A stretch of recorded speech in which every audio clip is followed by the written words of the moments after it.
Hello, my name is Luis Cedino, and I've chosen Sony as my corporation for my business policy final presentation. So, to start things off with the industry overview, Sony does not only operate in one industry but actually multiple, and those are primarily consumer electronics, gaming and entertainment, music and film production, and financial services. So, the company was founded on May 7th, 1946, in Tokyo, Japan. As of September 2024, they generated $89.8 billion in revenue. They had a gross profit of $5.7 billion in September in 2024. And the games and network services segment, um, it that makes up 31.3% of their business share in 2023. So their major stakeholders are Prime Cap Management Company, Aristotle Capital Management, Fisher Asset Management, and Harding Loevner LLC. They hold a combined 228.99 million shares. So for the SWOT analysis, we starting off with the strengths. They have strong brand recognition, diverse business portfolio, and technological innovation. Also, they have dominant gaming market position. Weaknesses definitely are their over dependence on the gaming revenue, since it makes up such a large portion of their business, and they have a very declining smartphone market share. They have opportunities in emerging markets such as India and Southeast Asia, but their threats lie in intense competitions from other companies as well as global supply chain issues. So when we cover Porter's five forces, looking at competitive rivalry, very high, threat of new entrants, moderate, their bargaining power of suppliers is moderate to high, their bargaining power of customers is moderate, and the threat of substitutes is high. When we're looking at their value chain and seeing their value proposition, when it comes to inbound logistics, they have global suppliers for components and materials.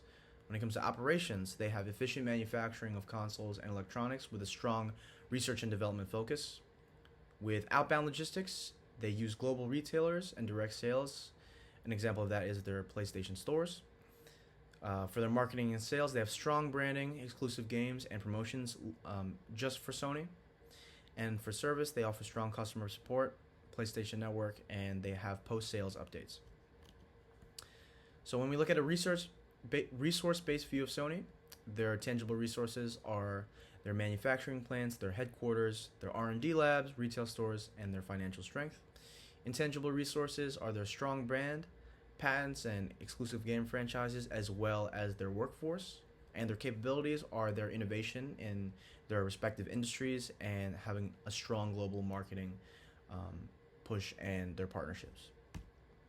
So currently in the industry life cycle, they are at maturity, particularly in consumer electronics and gaming industries. But this stage, they face high competition while able to maintain stable sales. The strategic implications of this are that they have strong innovation, diversification of products and entertainment, and cost management. So when we look at some business mistakes and the lessons that come from that, we see that they have learned that adaptability is crucial. They need to have clear strategic vision. Innovation must be holistic. You should value the user experience over specs. Value market research and consumer insights. Learn how to embrace digital transformation, and have consistent branding throughout. For their entrepreneurial opportunities and what they're doing to realize that today, they have the Sony Innovation Fund, which invests in startups addressing global challenges. They have the Sony Startup Acceleration Program, which supports internal and external entrepreneurs with business incubation and expansion. They have the Business Incubation Platform, which focuses on US and Europe projects.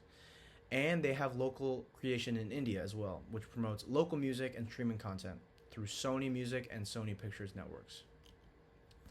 They have a strong commitment to ethics with sustainability, starting off with sustainability with their Road to Zero program, which has a commitment to achieving zero environmental footprint. They have a commitment to diversity and inclusion with their workplace. They want responsible gaming for those with younger children, so they implement parental controls on their PlayStation devices, and they have a commitment to corporate governance, which has strong ethical standards with transparent business practices and anti-corruption policies. So when we look at their success through innovation, they innovate through their products, their business models, their process, and their culture. And these include the PS5, their image sensors, their live service gaming business models, their cloud gaming business models, so you can play anywhere in the world. They are implementing AI processes for their infrastructure and their logistics as well. And for their culture, they are trying to implement their various intellectual properties to make a mark on culture. And looking at the management consulting analysis that I have proposed, they should strengthen gaming products and services, and they should leverage their state-of-the-art camera technology. They should also have a focus on sustainability to accelerate eco-friendly product development, and they should also expand AI robotics for healthcare automation and entertainment innovations. And that was it. Thank you very much. Here are my references.